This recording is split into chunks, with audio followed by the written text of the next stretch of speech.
when I first went to Michigan, the first thing that Dr. Childress worked on was actually not the cancer. It was, I had vinyl chloride in my kidneys. And so she had to get that taken care of so that then I'd be able to respond better. And in order to restore function, it does take two things. Number one, detox or get rid of the bad stuff. Number two, put in the good things.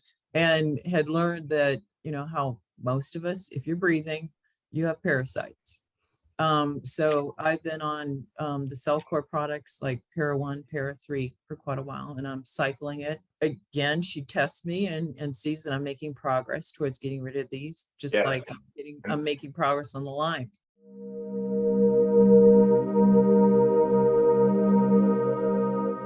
And just like let the muscle testing direct your path. Yes. Right? Yeah.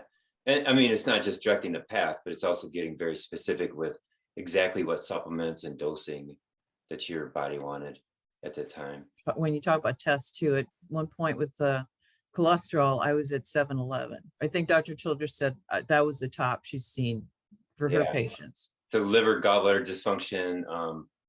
I know LDL cholesterol can be antiviral, so the body might bump up LDL to kill a virus. But it's probably more like the liver dysfunction. I got a CT scan. The conversation was interesting because I kept digging in, trying to get the, you know, say, okay, is it a clear scan? Am I cancer free? It was like they didn't want to say that. And then finally said, well, okay, yeah, it is good. Then yes, it must be that the cancer's gone. And she said it starts the 5-year clock, probably like a year and a half.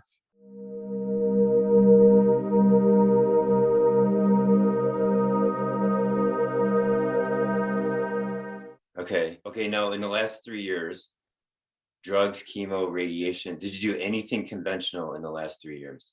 No.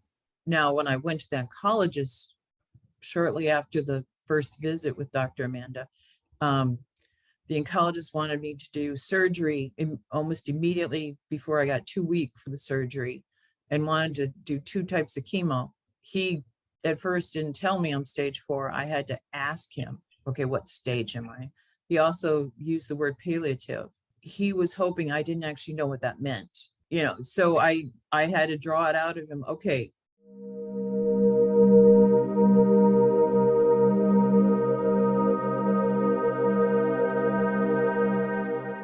Will any of this save my life?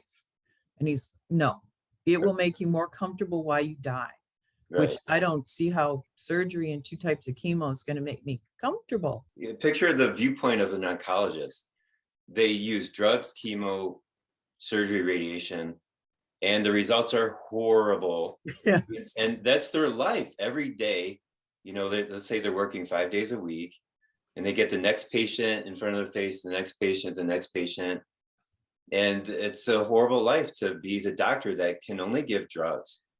And to picture any oncologist in the country saying to any cancer patient, okay, pick your raw animal food.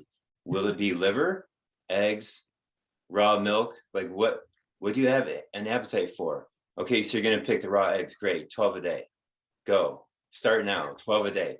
Like this doesn't fly. It's not our culture. He wouldn't even discuss about, I didn't know about the raw eggs at the time, but he wouldn't discuss about ketosis.